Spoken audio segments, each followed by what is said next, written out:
우리 오늘은 이 강에 대해서 공부를 할 건데요. 사람과의 관계라고 하는 소제목을 가지고 있습니다. 사람과의 관계에서는 어떤 면을 좀 주목해서 봐야 할지 여러분 한번 우리 꼼꼼히 살펴보도록 하겠습니다. 자, 우리 여러분 교재에서는 44페이지에 관련한 내용이고요. 사람과의 관계에 있어서 어떤 전략들이 활용이 됐는지 실제 에피소드들이 등장을 하게 됩니다.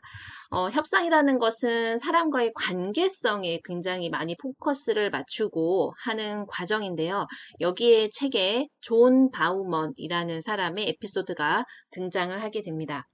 이 존 바우먼 같은 경우에는 미국의 작가 조합 회장이기도 하고, 그리고 그 당시에는 석 달간의 파업 2008년도에 했었네요. 헐리우드에서 작가 조합이 석 달간의 파업을 할 때 당시 대표 협상가였던 사람입니다. 존 바우먼이라는 사람이죠. 이제 이 사람이 이 다이아몬드 교수한테 아마도 조언을 받으러 왔겠죠. 조언을 받으러 와서 이제 그러니까 다이아몬드 교수가 쭉 내용을 들어보니까 이제 45페이지 같이 양측이 서로 화를 계속 내고 있다는 것은 좋은 상황이 아니고, 그런 상황이 계속 지속된다면 양측 간에 굉장히 손해만 더 가중될 것이기 때문에 좀 더 상대방들의 감정에 좀 공감을 해주는 자세가 필요하다. 이렇게 조언을 처음에는 했답니다. 그랬는데 존 바우먼이 그때는 별로 그 조언에 대해서 탐탁지 않게 생각했던 모양이에요. 서로의 감정? 지금 감정은 굉장히 서로 안 좋고 그렇기 때문에 파업까지 일어났던 이런 상황인데 서로의 감정을 존중해주고 공감해준다? 이게 무슨 말이지? 그랬었던 모양입니다. 그렇지만 계속 협상이 잘 이루어지지 않으니까 다시 한번 이 다이아몬드 교수와 이제 조언을 받으면서 해달라는 것은 결국에는 사람과 사람 간의 관계성 때문에 파업이 이루어졌을 가능성이 높기 때문에 그 사람과 사람 간의 관계성에서 우리가 해결책도 찾아야 된다라고 하는 그런 전략을 내세워 주면서 두 가지 협상 전략을 알려줬다고 합니다. 자, 어떤 건지 한번 볼까요? 첫 번째는 상황을 너무 복잡하게 만들지 않는 거예요. 보통 여러분들께서 주변에서 많이 보실 수 있는 것들은 이런 것들입니다. 우리가 이제 헐리우드 작가 조합에서 파업하는 이런 것들은 좀 멀긴 하잖아요. 그런 경우보다는 예를 들어서 재개발, 재건축 같은 거, 이제 조합이 운영되고 서로 협상하는 단계라든지 아니면은, 우리 집 앞에 있는, 무언가를 개발하는 문제에 있어서 이제 구청과 시청과의 관계에 있어서의 협상이라든지 우리 주변에도 이런 일들은 굉장히 많이 있을 수 있거든요. 그런 것들에 있어서 첫 번째 포인트는 상황을 너무 복잡하지 만들지 않는 거예요.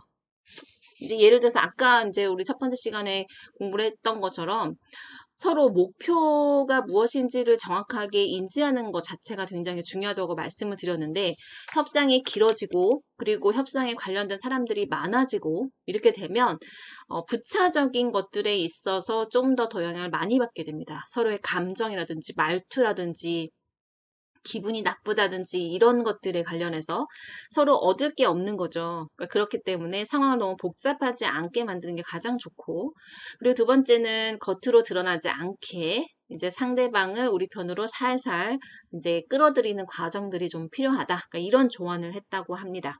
자, 그렇게 조언을 했을 때 이 존 바우먼이 당시에 헐리우드 작가 조합이 했었던 그런 뭐라 해야 될까요?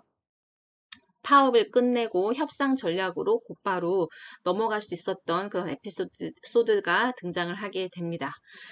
자, 46페이지를 한번 보시면은 46페이지 두 번째 단락에 중간쯤 그런 말이 나옵니다. 당신은 언제나 협상에서 가장 덜 중요한 사람이라는 것을 기억하십시오. 그리고 가장 그 협상에서 중요한 사람은 상대방입니다. 이런 얘기가 나와요. 그러니까 내가 얻고자 하는 바가 있다는 것은 어찌 보면은 내가 내 걸 내어주고 그리고 받을 건 받아오고 이런 상황에서 더 중요한 것은 상대방이라는 거예요. 그렇기 때문에 상대방의 입장과 상대방의 감정과 상대방의 지금 처해 있는 여러 가지 상황 이런 것들을 잘 살펴본다면 원하는 것을 얻어낼 수 있는 그런 좋은 기회를 받을 수 있다라고 하는 그런 내용이 들어져 있습니다. 자, 46페이지 보시면 감정의 중요성에 대해서 이제 등장을 하게 되는데 이제 그런 말이 나옵니다. 진짜 효과적인 협상법은 상대방의 초점을 맞추는 거라고 아까 말씀드렸고, 이제 협상에 있어서 가장 중요한 주체는 상대방이라는 것도 말씀을 드렸어요. 그랬을 때 우리 47페이지에 나와 있는 그림을 한번 보시면 협상을 성공으로 이끄는 여러 가지 요인이 있는데 그 중에서 제일 중요한 것은 사람이라는 거예요. 사람이 55%, 절차가 37%, 그리고 정작 되게 중요하다고 느낄 수 있는 내용은 8%밖에 되지 않는다라고 하는 그런 그림이 등장을 하게 됩니다. 자, 우리가 협상을 할 때 굉장히 중요한 것은 사람과 사람이 협상을 하는 것이기 때문에 호감이나 신뢰도 같은 인간적인 요소가 합의를 이끌어낼 가능성이 굉장히 있고요. 이제 몇 번 말씀드리지만 협상이라는 것은 나에게 있어서 덜 중요한 걸 내어주고 더 필요한 걸 받아오는 과정이에요. 그렇기 때문에 사람과 사람 사이의 관계성의 포인트를 맞춰서 이제 많이 협상을 진행을 해야 되고, 그리고 굉장히 중요한 것은 내용보다는 절차라는 거예요. 여러분, 그런 말 이제 회사에 들어가시고 사회생활을 하시다 보면은 이런 말 많이 듣게 됩니다. 절차상 하자. 절차상 하자가 있어서 그 일은 진행되지 않았습니다. 내지는 그 일에 있어서 절차상 하자가 있기 때문에 이것은 오류가 있고, 그리고 그렇기 때문에 이 계약은 타기입니다. 이런 내용들을 여러분 앞으로 사회생활 하시면서 겪어보실 거예요. 그만큼 어떤 일을 해 나갈 때 절차가 굉장히 중요하고, 그 절차는 보통 규정이나 지침이나 일종의 법률 형태로 만들어져 있을 가능성이 굉장히 높아요. 그렇기 때문에 여러분께서 어떤 협상을 진행을 하실 때는 이 절차를 정말 잘 확인하셔야 되고, 그 절차라는 것은 그냥 뜬금없는, 아니면 예를 들어서 뭐 그냥 우리는 이렇게 관성으로 해왔어 이런 건 중요하지 않고, 뭔가 규정이나 지침이나 이렇게 글로 남아있는 형태가 굉장히 중요해요. 그래서 여러분 그런 걸 꼭 확인을 하셔야 됩니다. 여러분이 아르바이트를 할 때도 계약서를 쓰는 것이 중요한 것처럼 여러분께서 어떤 종류의 협상을 하더라도 우리가 그 절차에 맞는 요건들을 갖추기 위한 것들은 보통은 글로 남아 있어요. 우리가 보통 그걸 규정과 지침이라고 하는데 반드시 확인할 필요가 있다라는 거죠. 계약서도 여러분 쓰시게 되면 잘 읽어보셔야 되고, 각종 근로계약서 같은 것도 마찬가지고요. 여러분 입사를 하시게 되면 입사에 관련한 계약서 같은 것도 굉장히 꼼꼼하게 읽어보셔야 됩니다. 내가 무엇을 해서는 안 되고, 그리고 내가 예를 들어서 재계약이 되거나 아니면은 정규직으로 넘어가기 위해서 필수적인 요소들은 어떤 것들이고, 이런 것들이 다 계약서에 나와 있어요. 그렇기 때문에 아주 꼼꼼히 읽어보셔야 됩니다. 그런 절차적인 거. 정작 내용을 8%라는 거예요. 왜냐하면 내용이 중요하지 않다라는 의미가 아니에요. 그게 아니라 내용은 정해져 있다는 거죠. 그러니까 내가 협상하고자 하는 것은 내용을 나도 알고 상대방도 알 가능성이 높아요. 그러니까는 여기는 이 일을 하기 위한 전체적인 어떤 퍼센테이지가 부여되어 있다기보다는 그 협상을 성공적으로 이끌어내기 위한 요소들 중에서 어떤 게 더 중요하냐를 가지고 퍼센테이지를 나눠놓은 거니까 여러분께서 오해를 하지 않으셨으면 좋겠습니다. 자, 48페이지에 이제 에피소드와 예시들이 이제 나와 있는데요. 이제 O.J. 심슨이라는 사건이 있었어요. 굉장히 오래전에 있었던 사건인데, 이 사건이 재판 판례 그리고 형법 이런 것에 굉장히 중요한 요소로, 그다음에 사례로 많이 다뤄지는 이유는 뭐냐면, 살해 현장에서 수많은 물증이 발견됐어요. 그러니까 O.J. 심슨은 무조건 이 사람은 살인자가 맞아요. 그렇지만 그럼에도 불구하고 이 사람은 형사 배심 재판에서 무죄 판결을 받게 됩니다. 그러면 어떻게 무죄 판결을 받게 됐냐는 거죠. 그러니까 그것들을 쭉 살펴봤을 때 대답이 의외로 간단하게 배심원들의 구성에 포인트가 있었다라고 하는 결론이 나오게 되죠. 그때만 하더라도 이모션에 많은 그 포션을 두고 이 변호사들이 작업하던 시기가 아니에요. 그렇기 때문에 막 법적으로 예를 들어서 뭐 증거와 사건에 관련한 그 여러 가지 증거들을 채집해서 그것들이 보여주는 객관성 뭐 이런 것들을 굉장히 포인트를 맞추던 그런 시기였는데 배심 재판이라는 것은 그런 게 아니죠. 배심 재판은 배심원으로 구성된 사람들의 구성이 정말 중요하거든요.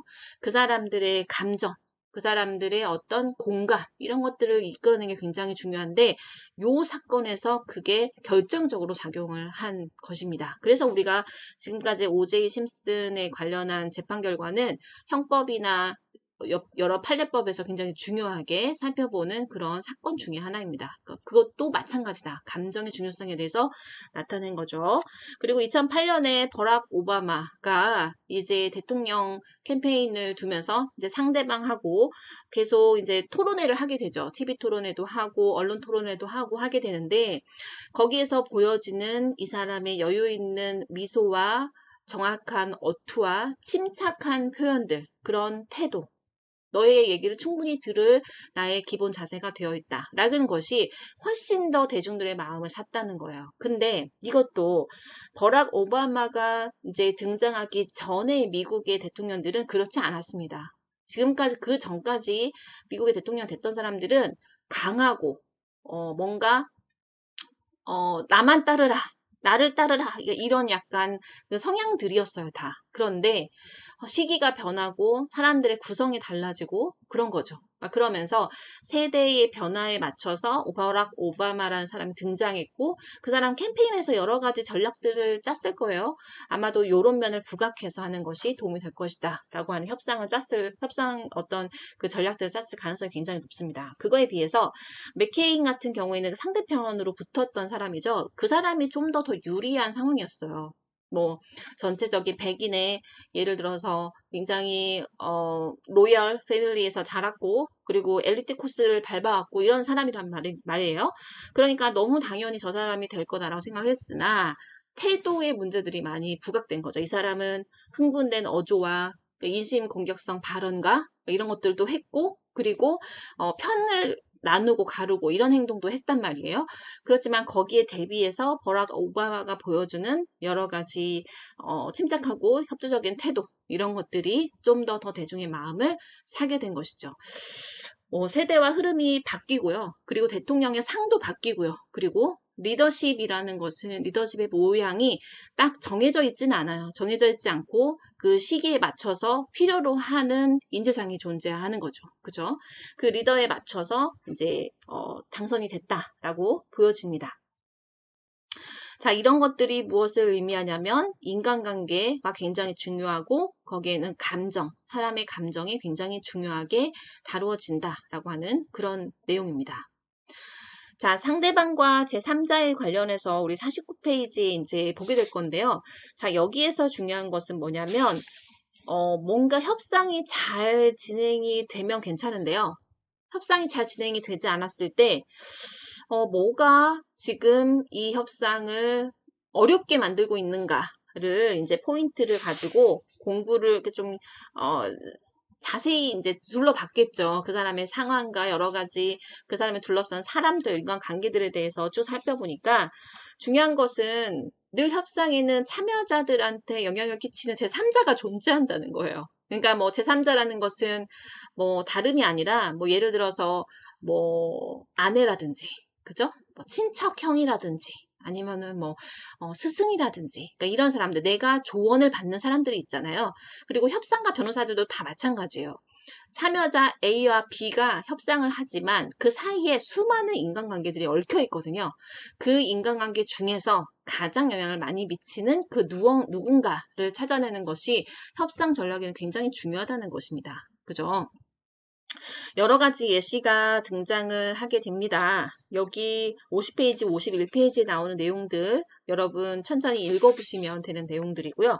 자, 52페이지에 나와 있는 아난드 아이어라는 사람이 이제 외환거래 시스템 만드는 사람이었어요. 그러니까 외연거래 시스템을 만들어서 이 시스템을 다른 회사들한테 이제 파는 영업사원이었던 거죠. 영업사원인데 분명히 저 사람이 살 것 같은데 뭔가 계속 결정을 못 하는 거예요. 그래서 왜 결정을 못 할까라고 이제 생각을 해서 살펴봤더니 그 상대방 회사의 사장님이 자꾸 뭔가 계속 끊임없이 주장을 하고 있는 상황이 뭔가 있는 거예요. 그래서 이 사람이 이제 판단을 했을 때 수수료 인하가 중요한 건지 아니면 시스템의 개선이 중요한 건지 이걸 아주 그냥 딱 대놓고 물어봤을 때 우리 회사는 사실 돈의 문제가 아니라 이 외환거래 시스템이 좋긴 한데 우리 회사에 딱 맞지는 않는 것 같아서 이걸 좀 변형해 줄 수 있는지를 좀 협상을 해보고 싶다라고 하는 그런 얘기들을 듣게 되는 거죠. 그러면 가능하면 아마 반영을 해줄 수 있었을 거고요. 반영하기 어려운 부분은 뭐 어디까지 반영이 가능한지 아니면은 우리 시스템에서 이제 추가 개발을 해서 어느 정도까지 변형이 가능한지 이런 것들은 충분히 협상이 가능하거든요. 그러니까 그런 것들도 이제 그런 걸 이제 감안을 해서 협상을 임했더니 성공했다라고 하는 그런 내용이 등장을 하게 됩니다. 이 에피소드에서는요. 자, 53페이지 나오는 에피소드는 이제 스콧 브로드먼이라는 화학기업의 영업 책임자 인데요. 그러니까 이분도 뭔가 이제 거래처에 좋은 조건들을 제시를 하면서 이제 거래가 이제 성사되려고 하는데 자꾸 이게 뭔가에서 막히는 거예요. 그래서 그 뭔가 막히는 이유를 찾아보니까 이 영업 담당자, 그러니까 상대방 회사죠. 상대방 회사의 영업 사원이 평소에 안 그런 사람인데 내지는 뭐 본인도 이게 굉장히 무리라고 생각을 하고 있을 텐데 왜 자꾸 저렇게 계속 깎아달라고 할까라고 이제 생각을 하고 이제 좀 파봤더니 그 회사의 사장이 계속 할인을 좀 더해와라, 더해와라, 더해와라 이렇게 요청을 했던 거예요. 그러니까는 정작 협상 테이블에 앉아있는 그 영업사원들끼리는 이게 어려웠던 거죠. 사장님이 계속 깎아달라고 이제 얘기해보라고 하니까. 그죠? 그래서 이 사람이, 이스콧이라는 사람이 이제 생각해냈던 전략은 뭐냐면 내가 이거 이상으로 더 깎아주지 못하는 이유에 관련해서 자료를 준 거예요. 그 영업사원한테. 뭐 예를 들어서 여기에서는 그렇게 나옵니다. 할 수 있는 한 업계 표준의 가격 리스트를 쫙 뽑아서 이제 그 가격 리스트 중에서 우리는 지금 어느 정도 수준이다. 그래서 우리가 여기까지는 가능한데 그 이하로는 어렵다. 똑같은 품질의 제품을 요 이하의 가격으로 파는 데는 아무도 없다. 그러니까 이런 것들에 대한 자료를 준 거예요. 그 영업사원한테. 그랬더니 그 영업사원도 가지고 가서 보고를 했겠죠. 그랬더니 오케이. 뭐 그렇다면 뭐 업계 상황이 이렇다면 오케이. 뭐 이렇게 되는 상황으로 마무리가 지어졌다고 합니다. 그렇기 때문에 뭐 여러분들도 이제 사회생활을 하시고 또 협상을 하시고 이러다 보면은 제3자가 존재한다는 걸 금방 깨닫게 돼요. 금방 깨닫게 되고 뭐 여자친구 남자친구 사귈 때도 마찬가지입니다. 여자친구 남자친구 사귈 때도 뭔가 계속 싸움이 일어나거나 아니면 화해를 하려고 해도 뭔가 잘 조정이 안 될 때는 그 뒤에 누군가 있는 거예요. 그러니까 뭐 환승연애 이런 게 아니라요. 예를 들어서 뭐 반대하고 있는 엄마나 아니면은 그 나를 탐탁지 않게 여기는 뭐 예를 들어서 언니가 있다거나 있을 수 있어요. 그렇기 때문에 전략을 잘 세우셔야 되죠. 누구를 설득해야 될지를 아마 잘 헤아리셔야 될 겁니다. 자, 54페이지 한번 보겠습니다. 진심을 헤아리는 법에 대해서 이제 나옵니다. 이제 어떤 학생이 면접을 앞두고 있어서 양복을 사러 갔네요. 양복을 사러 갔는데 백화점에 갔으니까 조금 비쌌겠죠. 비쌌고 물론 할인을 해주는 양복을 골랐지만 좀 비쌌어요. 그래서 혹시 추가 할인을 받을 수 있나요? 뭐 직원 할인 같은 것도 있다고 하던데 혹시 추가 할인이 있나요? 라고 했는데 없다고 한 거예요. 그랬더니 이 사람이 이제 많이 지친 거를 알고 저도 좀 이제 고객을 상대하는 영업 사원으로 이제 일을 하고 있어서 어떻게 힘든지 잘 압니다. 잘 알고 있어서 그렇지만 그럼에도 불구하고 조금 괜찮은 할인 같은 거 없을까요? 이렇게 상대방에 대한 배려, 상대방에 대한 어떤 호기심 이런 것들을 자극하고 그리고 상대방의 어떤 어려움을 이해해주는 그런 표현들을 사용을 했을 때 이제 추가 할인을 받을 수 있었다. 이제 그런 내용들이 등장을 하게 되고요. 그리고 55페이지 또 그런 내용들이 나와요. 이것도 아마도 여러분 일상생활 하시면서 굉장히 많이 겪을 수 있는 상황이긴 한데요. 차가 앞에서 막혔어요. 무슨 이유 때문인지 모르겠어요. 가봤더니 교통사고가 났는데 3차선을 다 막고 있어요. 절대 안 비켜. 절대 안 비키고 뭐랄까 조정도 안 돼요 지금. 그런 상황에서 뒤에 차는 계속 막혀있고 난 빨리 가야 돼요. 그런 상황이 왔을 때 어떻게 협상을 진행을 해야지 이 상황을 빨리 풀릴 수 있게 해줄까라고 했을 때 이 다이아몬드 교수가 얘기한 것은 나긋나긋한 말투로 얘기를 해준 거죠. 여기서는 이제 택시기사가 끼어 있었네요. 그러니까 당신은 택시기사고 운전을 굉장히 전문적으로 오랫동안 해온 사람이기 때문에 지금 이 상황을 어떻게 해결하는 것이 가장 좋을지 잘 아실 것 같아서 물어봅니다. 뒤에 차가 굉장히 많이 밀려있는데 저는 빨리 가야 되고 이 상황을 어떻게 했으면 좋겠어요? 라고 얘기를 했더니 좀 상황이 잘 풀렸다 라고 하는 그런 내용들이 등장합니다. 물론 경찰을 빨리 부르면 됩니다. 경찰을 빨리 부르고 그 다음에 상황 정리되기를 기다리고 이럴 수도 있는데 뭔가 조정이 가능한 상황이라면 이런 조정도 가능하다라고 하는 그런 내용들이 등장을 하게 됩니다. 그리고 진심을 좀 알려고 하는 노력들이 좀 수반될 필요가 있다. 이런 얘기들이 좀 나오니까요. 여러분께서 다른 에피소드들도 쭉 한번 읽어보시기를 바랍니다. 자, 56페이지에 나와 있는 것들, 뉴욕에서 교통경찰에 걸리고 이런 것들인데요. 이거는 협상이라기보다는 운이 좋았다라는 표현이 더 맞을 것 같은 에피소드니까 여러분들께서 한번 읽어보시기 바랍니다.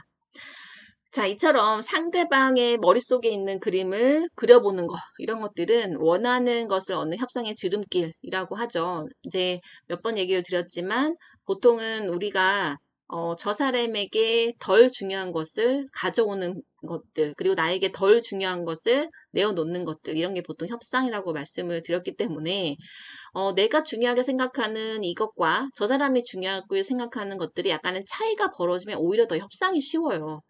서로 교환하면 되거든요. 교환하면 되기 때문에 협상이 쉬운데 똑같아. 원하는 게 겹쳐. 이럴 때가 어려운 거예요. 그럴 때도 예를 들어서 원하는 것들의 순서라든지 아니면 원하는 것들에 대한 포션을 좀 나눠 갖는다든지 아니면은 두 가지를 같이 공유한다든지 여러 가지 방법이 있을 수 있거든요. 그런 것들을 하기 위해서는 상대방이 무엇을 원하고 상대방의 머릿속에 있는 것들은 어떤 것들인지 한번 이제 좀 상상을 해볼 필요가 있다라고 하는 그런 내용입니다. 자, 인간적인 소통을 계속 하면 할수록 더 많은 신뢰를 얻을 수 있다는 것은 불변의 진리라는 말이 등장을 하게 되고요. 그리고 어떤 까다로운 사람일수록 이해하고 또 존중하는 태도를 갖추면 결국 협조적으로 만들 수 있다라고 하는 그런 내용들이 나옵니다. 우리가 어떤 사람은 부드러운 말투로 거절을 잘 하시는 분이 계세요. 그죠? 결국에는 거절이어서 내가 얻어온 게 없어요. 그럼에도 불구하고 기분이 안 나빠. 그런 경우는 좋게 협상이 마무리된 거예요. 그 상대방의 입장에서. 그죠? 상대방은 나를 거절하는 게 목적인 거죠. 근데 기분 나쁘지 않게 잘 정리한 거죠. 그죠? 그리고 나는 기분이 안 나빴기 때문에 다시 한번 도전해 볼 수도 있고 아니면 진짜 안 되는구나 이렇게 단념할 수도 있고 그죠? 나쁜 감정을 갖지 않는 게 굉장히 중요합니다. 서로 간의 협상에 있어서. 그리고 어떤 사람은 굉장히 까다롭게 따지고 까다롭게 얘기하고 이런 분들도 있을 수 있어요. 그러니까 그런 분들도 충분히 상황에 대해서 이해하고 저 사람이 왜 저렇게 까다롭게 구는지에 대해서 이해하시면 됩니다. 만약 예를 들어서 그런 일로 인해서 페널티를 받은 적이 있다거나 아니면 내가 예전에는 친절하게 이런 부분까지 다 열어서 해줬더니 오히려 내가 징계를 받았다거나 이런 경우도 있을 수 있어요. 그런 경우에는 조금 더 까다롭게 경계선을 그을 수 있거든요. 그러니까 그런 것들을 좀 생각해 볼 필요가 있다라고 하는 그런 내용입니다. 자, 다음으로 넘어가겠습니다. 자, 58페이지 보시면 확실한 약속을 받아내려면 어떻게 하는 게 제일 좋을까에 관련한 것들인데요. 우리 책에서 보면은 60페이지, 61페이지에 관련한 내용들이 쭉 나옵니다. 이제 신뢰와 관련해서 명심해야 될 사항들이 쭉 나오는데요. 자, 보시면은 이제 하나씩 하나씩 살펴보겠습니다. 상대방이 훨씬 더 많은 정보를 가졌다고 하면 나는 불리한 입장에 놓인 거예요. 그죠? 그렇기 때문에 나도 좀 더 상대방에 준하는, 뭐 더 얻지는 못하더라도 준하는 정보나 신뢰를 얻기까지 좀 전진적인 접근 방법을 사용을 한다든지, 아니면 내가 충분히 준비가 안 됐으면 뭐 시일을 좀 미룬다든지, 이런 방법들을 사용하시는 게 가장 좋고요. 그리고 정당한 방법으로 상대방에 대한 정보를 수집하는 게 최대한 좋아요. 뭐 불법적으로 뭐 녹취를 한다든지 뭐 이런 건 별로 안 좋고, 이제 상대방에 대한 어떤 내용을 요청할 수도 있고요. 아니면은 그 요청이 되게 인간적인 요소나 관계성에 대한 거라면 뭐 주변에 물어볼 수도 있고요. 그죠? 믿을 만한 사람한테 검증을 부탁할 수도 있고요. 그러니까 이런 것들을 통해서 정당한 방법으로 상대방에 대한 정보를 많이 얻는 것이 좋다라는 거고, 그리고 상대방이 질문을 회피하거나 아니면은 주제를 바꾸는 상황이 온다거나 아니면은 굉장히 비밀스러운 이런 그 태도를 취하면 취할수록 한 번은 의심해 보셔야 됩니다. 아, 뭐지? 왜 이렇게 자꾸 말을 돌리지? 그러니까 이런 것들이 혹시 다른 의도를 가지고 있다든지 아니면은 뭔가 숨기고 있다든지 뭐 이런 것들이 있을 수 있어요. 그러니까는 그런 것들을 잘 확인을 해봐야 된다라고 하는 내용이 나옵니다. 상대를 속여야 상대가 나를 속여야 상대가 이득을 보는 상황이 있을 수 있어요. 그러면은 양측에 도움이 되는 성과에 따라서 상대가 이 득을 보는 상황으로 바꿔 줄 수도 있을 거라는 겁니다. 그러니까 이제 제가 처음에 이제 말씀드렸던 그런 정치적인 판단도 필요할 수 있다는 거예요. 그러니까 나중에 더 많은 성과를 얻기 위해서 지금 조금 쉬었다 가는, 아니면 내가 지금은 조금 손해를 보는 것처럼 느껴지지만 결국에는 더 많은 정보와 더 많은 혜택을 얻을 수 있는 방법이 있을 수도 있거든요. 그러니까 상대방이 득을 볼 수 있는 상황이라면 양측에 도움이 될 수 있는 방향으로 좀 바꿔보는 것이 굉장히 중요하다라고 하는 그런 내용이 나옵니다. 자, 그리고 확실한 보호책 없이 혜택을 제공하지 말라는 그런 얘기가 나오고요. 그리고 합의 내용의 진실성 여부에 대해서 확실한 보장을 받아놓는 것이 좋다라는 거. 그리고 합의를 이행하지 않았을 경우에는 보상을 명기 놓는 것이 좋다라는 것들이 등장을 하게 되니까 한번 읽어보시면 될 것 같고요. 자, 그 다음에 이제 중요한 것들이 등장을 하는데, 되도록이면 협상은 만나서 하는 게 좋아요. 뭐 요즘에는 뭐 비대면 상황도 굉장히 많고, 뭐 줌도 발달하고, 뭐 전화도 통신도 다 발달한 거 알겠지만, 굉장히 중요한 협상과 설득이라면 직접 만나는 것이 가장 좋습니다. 분위기 파악도 하고, 그 사람의 눈빛, 그다음에 느낌, 뭐 냄새까지도 다 활용을 해서 우리가 협상에 활용할 수가 있는데, 그렇지 않고 꾸밀 수 있는 상황, 그죠? 그리고 어떻게 하면 변형할 수 있는 여러 가지 조건들을 갖추고 있는 온라인 상황에서는 조금 더 중요한 협상이 어려울 수 있어요. 그렇기 때문에 얼굴을 딱 맞대고 이제 거짓 없이 진실되게 얘기할 수 있는 상황이 좋을 수 있다. 라는 거 이제 말씀드리고, 그리고 이것도 굉장히 중요합니다. 내가 만약에 충분히 다 이해가 되지 않았어요. 그러면 질문하고 넘어가는 게 굉장히 중요해요. 내지는 이 부분에 대해서 우리가 명확하게 지금 규정을 서로 얘기를 안 한 것 같다라는 생각이 들면 지금 우리가 나눈 얘기들이 지금 이렇게 하자는 게 맞죠? 이렇게 확인을 하고 넘어가셔야 돼요. 그래야지만 확실한 협상을 이뤄낼 수 있다라고 하는 그런 내용이 등장을 하게 됩니다. 자, 이제 우리가 이제 마지막으로 또 배울 내용인데요. 우리가 전에도 한번 얘기를 했지만 어떤 까다로운 상대를 만나게 되면은 그 사람을 너무 터부시하거나 이 까다로운 상대, 이 사람 좀 어려운 상대야 라고 생각할 필요 없어요. 그런 사람이 그렇게 생각할 게 아니라 어떤 많은 사람들을 대하는 위치에 있는 사람, 그리고 뭔가를 많이 빠르게 결정해야 하는 위치에 있는 사람들일수록 까다롭게 할 가능성이 높아요. 그렇기 때문에 굉장히 간단한 예로 여기 64페이지 나오는 것들은 좋은 자리로 안내해주는 레스토랑 종업원들이나 아니면 각종 파일의 위치를 다 알고 있는 경영지원팀의 직원들이나 이런 분들이 굉장히 어쩌면 일상의 생활에 있어서 더 힘을 갖고 있는 사람들이에요. 결정의 위치에 있는 사람보다. 그렇기 때문에 그 사람들에 대한 요청과 요구도 굉장히 중요하게 생각이 들고요. 그리고 그 상황에서 실질적으로 이 사람이 협상자이다 라는 것을 판단해내는 것도 굉장히 중요한 역량입니다. 뭐, 음식점 가서 사장 나와?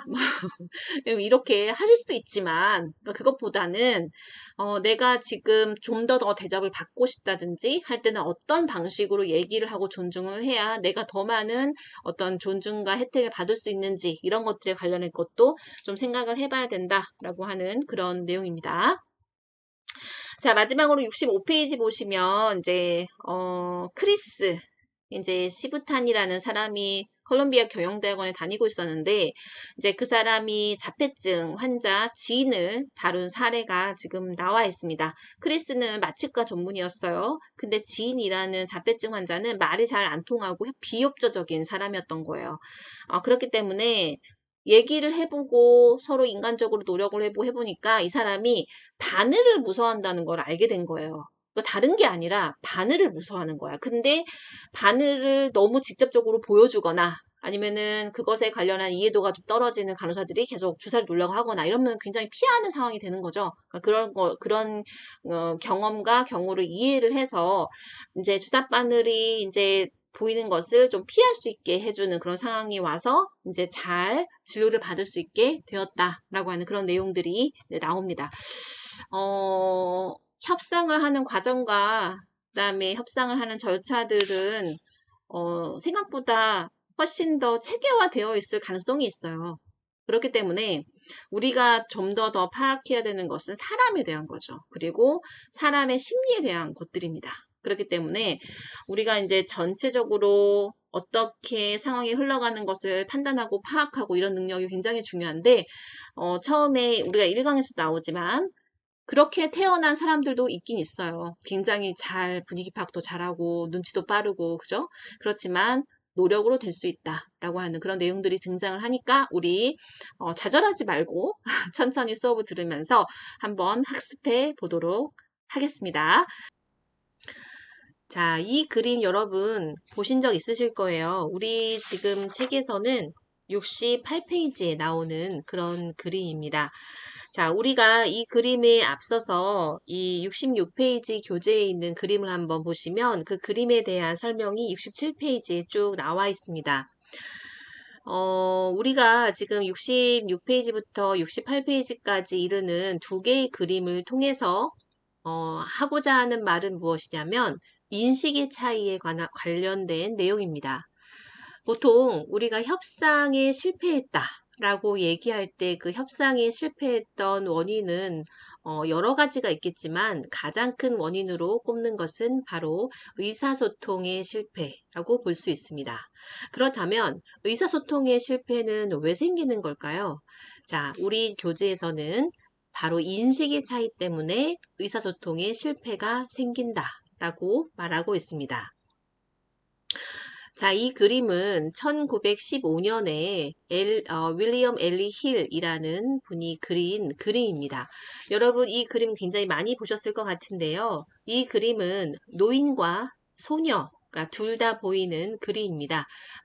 그림의 제목은 나의 아내와 시어머니, 그러니까 자기의 어머니죠. 자기의 어머니를 나타내는 건데, 어떤 그림이 먼저 보이세요?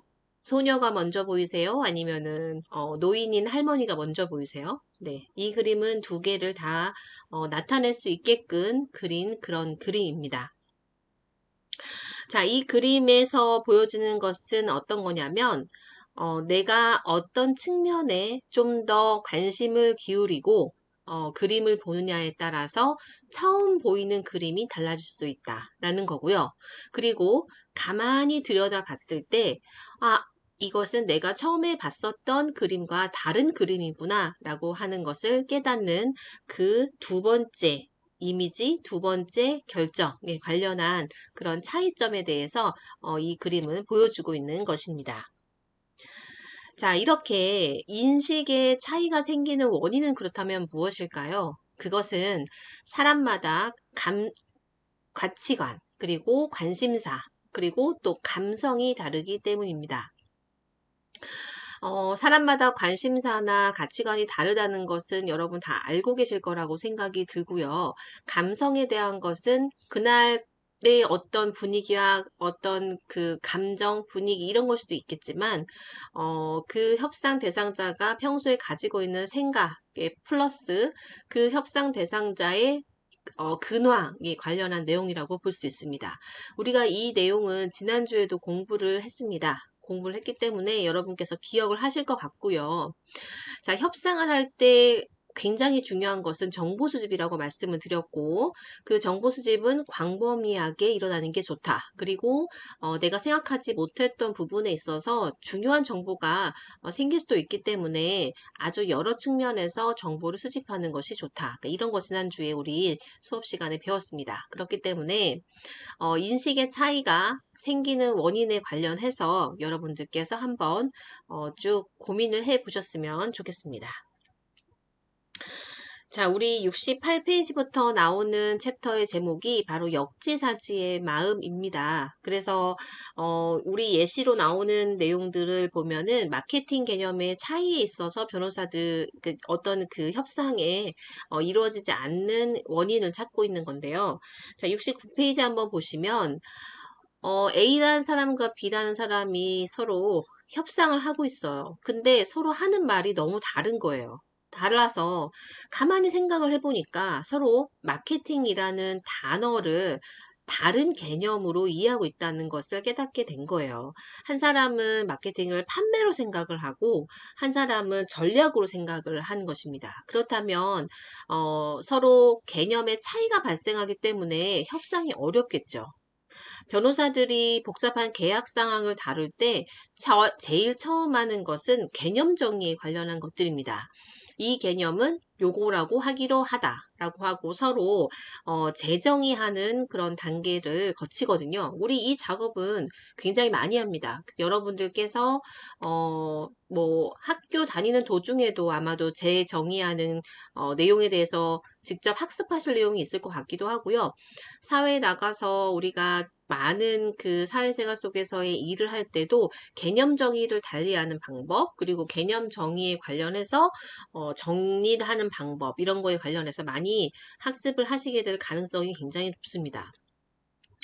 단어가 다르게 해석이 되면 협상도 달라지고 그리고 계약사항도 달라지고 나중에 잘 해결이 되면 괜찮은데요. 이게 만약에 나중에 뭔가 틀어져서 소송으로 가게 되는 상황이 발생한다라고 하면 처음에 우리가 협상을 했을 때 정의했었던 개념에 대한 내용부터 짚고 넘어가거든요. 그렇기 때문에 그 부분이 굉장히 중요하다라는 것을 이해하시면 될 것 같고요. 우리가 인식의 차이가 발생하는 원인에 대해서 살펴보고 있는데 70페이지 보면은 이런 용어가 심리학에서 등장을 합니다. 근본적인 귀속 오류 라고 하는 용어로 등장을 하게 되는데 이 근본적 귀속 오류라는 것은 어떤 것을 의미하냐면 다른 사람들도 어떠한 일에 대하여 자신과 같은 방식으로 반응할 것이다 라고 가정하는 거예요. 그러니까 다른 사람도 나랑 비슷하게 생각할 것이다 라고 생각하는 것이 근본적인 귀속 오류라고 생각하시면 됩니다. 이런 예시 굉장히 많이 나옵니다. 그러니까 만약에 예를 들어서 우리가 뭐 SRT나 KTX 기차를 탄다고 생각을 해보시면 보통은 앞뒤 좌석 두 개씩을 합쳐서 창문을 공유하게 되어 있어요. 그죠? 그러니까 어떤 사람은 밖을 내다보면서 이렇게 여행을 하는 걸 좋아하시는 분도 계시고 그러니까 어떤 분은 뭐 밖을 보냐 나 지금 자야 되는데 좀 문 좀 내리자 창문을 좀 내리자 커튼을 내리는 거 말씀드리는 거죠. 그게 분리되어 있지 않기 때문에 서로 뭐라 해야 될까요? 다른 생각으로 인한 그 협상의 오류가 생길 가능성도 있고요. 그리고 굉장히 이런 케이스는 이제 많이 발생하니까 여러분께서 아실 거라고 생각이 듭니다. 다른 사람은 춥고 어떤 사람은 뭐 덜 춥고 그렇게 해서 나오는 것들. 보통 우리가 여름이 되면은 에어컨을 조절하는 문제 때문에 또 많이 뭐라 해야 될까요? 분쟁이 일어나죠. 같은 지역에서 계속 같이 있어야 되는 사람들은 어떤 사람은 춥다, 어떤 사람은 덥다. 그리고 이제 그런 말을 했을 때 이제 어 그 해결하는 방법 중에 가장 많이 제시되는 게 추운 사람이 옷을 더 입어라 라고 하는 그런 방식으로 생기죠. 요즘에는 에너지 절약 때문에 그런 그 분쟁이 많이 일어나지는 않지만 예전에는 그런 경우들이 굉장히 많았습니다. 자, 우리 근본적인 귀속 오류에 대해서 한번 생각해 봤고요. 그 다음에 이제, 나오는 개념이 뭐냐면, 그 역할 전환에 관련한 것입니다. 자, 우리가 70페이지 맨 하단에 있는 문장을 한번 읽어보도록 하겠습니다. 역지사지의 마음으로 상대의 입장에서 상황을 바라볼 수 있도록 돕는 것이 바로 역할 전환이다 라고 나옵니다. 자, 이러한 역할 전환은 아주 중요한 협상의 도구로 사용이 되고 있습니다. 그리고 역할 전환인 것은 상대방의 머릿속에 있는 그림을 내가 잘 끄집어 와서 그려낼 수 있는 것을 의미합니다. 자, 이제 예시로 나온 것이 아주 여러 명의, 입사자들이 있습니다. 시티뱅크라는 이제 대기업에 취업을 하게 됐는데요. 취업을 하게 됐을 때, 많은 사람들이 연봉 협상을 하게 됩니다. 물론 대부분의 신입사원들은 비슷한 조건에서 채용될 가능성이 높기 때문에 연봉 협상의 개념이 많이 적을 수 있지만 예를 들어서 경력직들을 대상으로 하는 취업에서는 연봉 협상을 많이 하게 됩니다. 근데 그 연봉 협상을 할 때 내가 좀 더 나은 조건으로 첫 번째 계약을 하는 게 굉장히 중요하거든요. 그러니까 여러분도 나중에 이제 그 사회에 진출하셔서 이직을 하실 수도 있고 취업을 하실 수도 있고 여러 가지 방법을 이용해서 이제 여러 번의 취업을 하실 가능성들이 있는데 네, 그럴 때마다 중요한 것은 첫 번째 연봉 협상이 굉장히 중요합니다. 그것이 기준이 되기 때문에 그렇죠. 기준이 되고 보통은 거기에서부터 출발해서 매인 연차마다 연봉이 결정될 가능성이 높아요. 물론 완전 연봉제로 하는 곳에서는 전년도의 실적이 많이 반영이 됩니다. 실적이 많이 반영이 되기 때문에 그것들을 가지고 연봉 협상을 하게 되지요. 자, 이 사람들은 지금 이제 일자리를 제안을 받고 이제 어떤 연봉 협상을 통해서 내가 이 회사로 이제 이직을 할 것이냐 말 것이냐를 정하는 그런 내용들이 좀 나와 있고요. 내가 어떤 그 방법을 통해서 좀 더 나은 협상의 그 도구들을 그리고 협상의 상황을 이끌어낼 수 있을까에 관련한 내용들이 쭉 설명이 되어 있습니다. 그거 한번 보시면 될 것 같고요. 자, 72페이지에 나오는 예시를 한번 또 보게 될 건데, 이 예시는 그 필라델피아 빈민가에 있는 병원에서 있었던 일입니다. 그래서 어떤 이제 여성이 와서 임신 테스트를 받고 싶다라고 이제 얘기를 한 거죠. 근데 이제 이 의대생인 이제 바바라가 등장을 하는데 이 사람이 생각할 때는 이해가 잘 안 되는 거예요. 왜냐면 임신 테스트를 받고 싶으면 테스트기를 얼마든지 편의점이나 이런 데서 살 수 있는데 왜 굳이 병원에 와서 임신 테스트를 받겠다라고 얘기를 했을까? 를 궁금했던 거죠. 그죠? 근데 보통 이 협상이나 아니면은 이제 대상자에 대해서 관심을 기울이지 않는 사람은 그냥 대충 테스트를 해주고 보냈을 거예요. 근데 이제 이분은 물어본 거죠. 물어보고 이제 몇 가지 질문을 하다 보니까 이제 윤락가에서 일을 하고 있고 마약 중독자고 이제 자주 구타를 당하는 사람이다. 그리고 원치 않는 임신을 했을 가능성이 있다. 그러니 내가 이 병원을 찾은 것은 그런 것들에 관련한 것들을 너가 알고 좀 도와줬으면 좋겠다라고 하는 그런 의도를 갖고 있었던 거죠. 그러니까 사람들이 보통은 아무 생각 없이 어떤 행동이나 상황을 만들 수도 있지만 여러분들 뭐 그 온라인에서 나오는 여러 가지 영상들을 보시면 아시겠지만 직접적으로 얘기할 수 없는 그런 위험한 상황에 도달한 사람들이 보내는 그런 신호 이런 것들을 잘 알아듣는 분들이 있는가 하면 잘 못 알아듣는 분들도 계세요. 그래서 그런 일로 인해서 어떤 사람은 중요한 요소를 놓치기도 하고 어떤 사람은 그거를 캐치하기도 하고 이제 이런 상황들이 발생을 하는 거지요.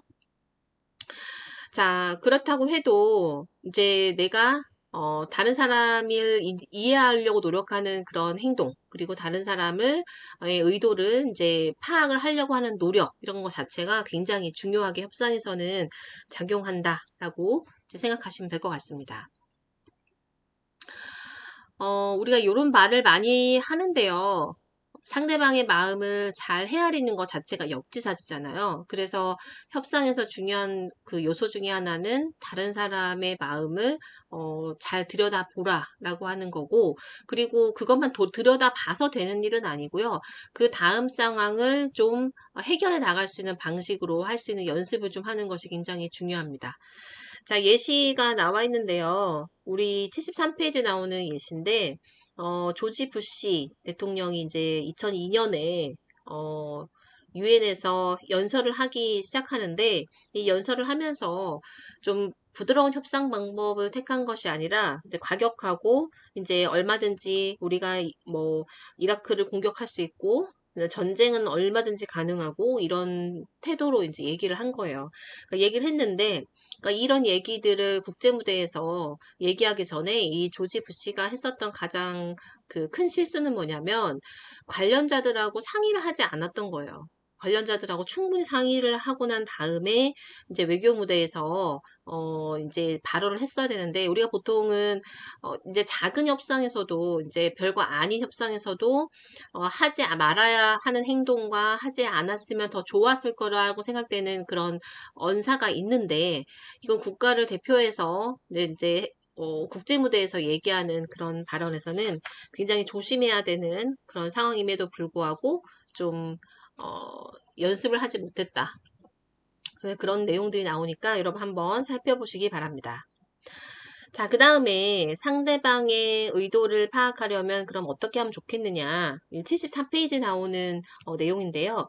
의사소통과 인식의 차이에서 생기는 문제를 해결하려면 어떻게 하는 것이 가장 좋겠느냐라고 하는 내용입니다. 상대방에게 보통 초점을 맞추어서 상대방이, 그러니까 당신이 이제 상대방, 얘기를 관심을 갖게 하고 그리고 상대방이 또 당신의 이야기에 관심을 갖게 하고 그러니까 이런 방식이 가장 중요한데 자 일단은 예시를 보시면 그런 내용들이 많이 나옵니다. 내가 어떤 상대방하고 이제 관계성에 있어서 의도를 파악을 해야지만 되는 상황도 있지만 내가 나의 의사를 관철시키고 싶을 때도 있어요. 관철시키고 싶을 때도 있고 그리고 내가 지금 하고자 하는 행동을 상대방한테 설명하고 싶을 수도 있는데 보통 그런 행동을 할 때는 이렇게 얘기하는 게 좋다라는 거죠. 저는 뉴욕으로 갑니다. 당신은 어디로 가세요? 라고 이렇게 얘기할 때도 있고요.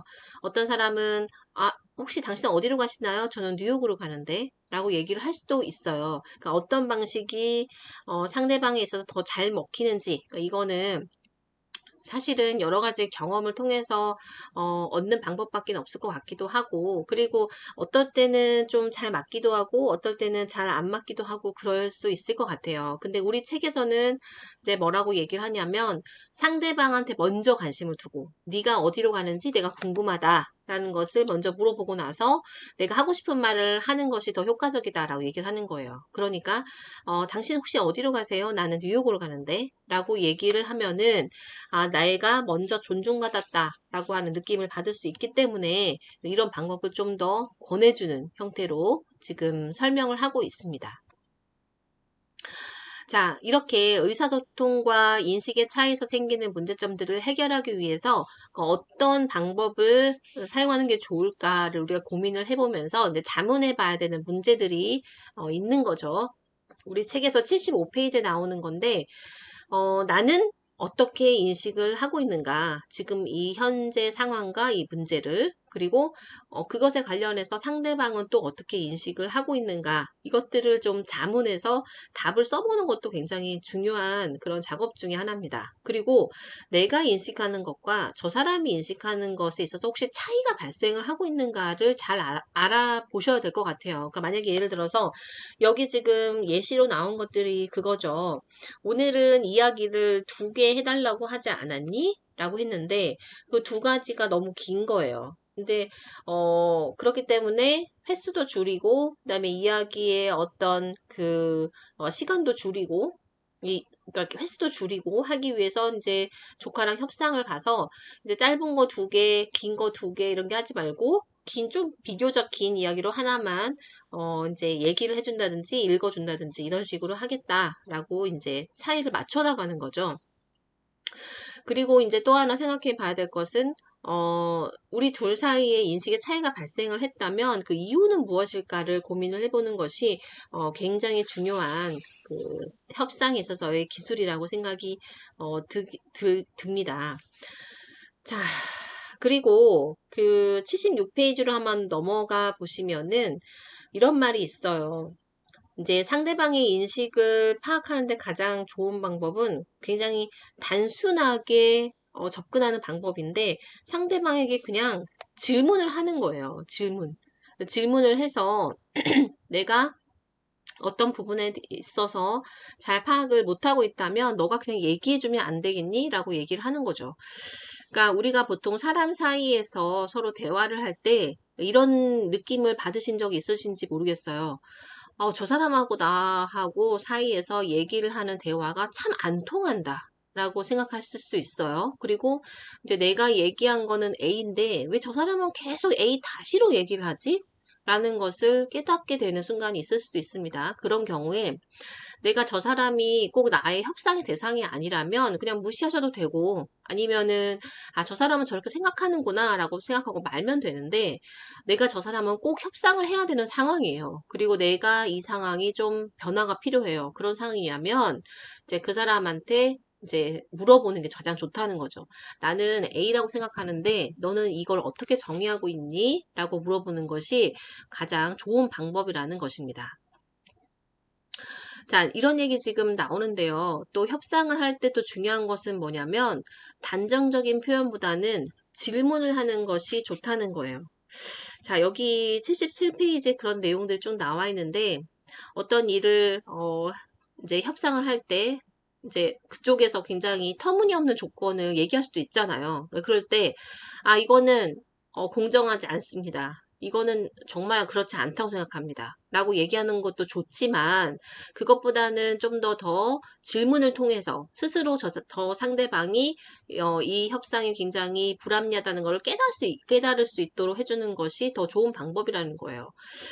아니, 당신이 생각할 때 당신이 얘기한 이 방법이 정말 공정하다고 생각을 하십니까? 라고 이제 질문을 하는 거죠. 그죠? 너도 한번 생각해 봐라 이거예요. 너가 지금 나한테 얘기한 게 너 스스로 생각했을 때 이게 맞다고 생각이 드니? 라고 이제 반문을 하면서 이제 얻고자 하는 말을 얻고자 하는 거죠. 거기 77페이지도 그렇게 나와요. 이제 아이들한테 보통 이런 얘기 많이 하죠. 너 지금 얘 방이 너무 지저분하다. 빨리 방 청소를 좀 해. 이렇게 얘기하는 방법도 있지만 또 다른 방법은 와, 이 방은 왜 이렇게 정신이 없고 좀 정리가 안 됐다는 느낌이 들까? 라고 이제 반문을 해 가면서 얘기를 할 수도 있습니다.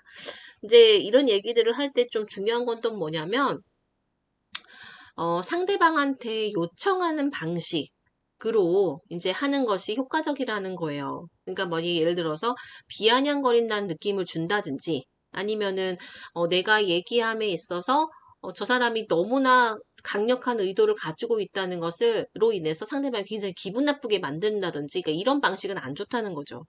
그러니까 이제 방 청소를 좀 하는 게 어떻겠니? 라고 이제 할 수도 있고 아니면은 이 방 청소를 좀 해라. 라고 명령조로 얘기할 수도 있고 너가 생각했을 때 지금 이 상황이 옳다고 생각하니? 라고 이제 얘기할 수도 있겠죠.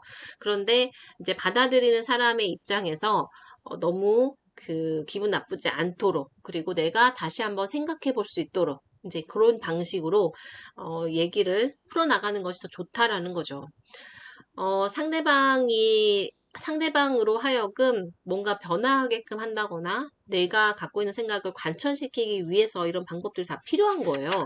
내가 전혀 관련이 없어. 내가 뭐 저 사람하고 관련도 없고 얻을 것도 없고 얻고 싶은 것도 없어. 그럼 이런 노력도 하지 않겠죠. 않겠지만 뭔가 협상의 여지를 통해서 내가 얻고자 하는 게 있기 때문에 지금 이런 그 여러 가지 상황과 그 다음에 그 사람의 상대방의 어떤 의도 이런 거를 파악해내는 그런 작업들이 필요한 것입니다. 굉장히 뭐라고 해야 될까요? 복잡하고 머리가 아프다 이렇게 생각하실 수 있는데 의외로 되게 굉장히 간단합니다. 의외로 굉장히 간단하고 그리고 우리 일상에서 늘상 매일 발생하는 그런 작업이라고 보시면 되니까 요것에 관련해서 한번 그 찬찬히 고민해 보시면 좋을 것 같습니다.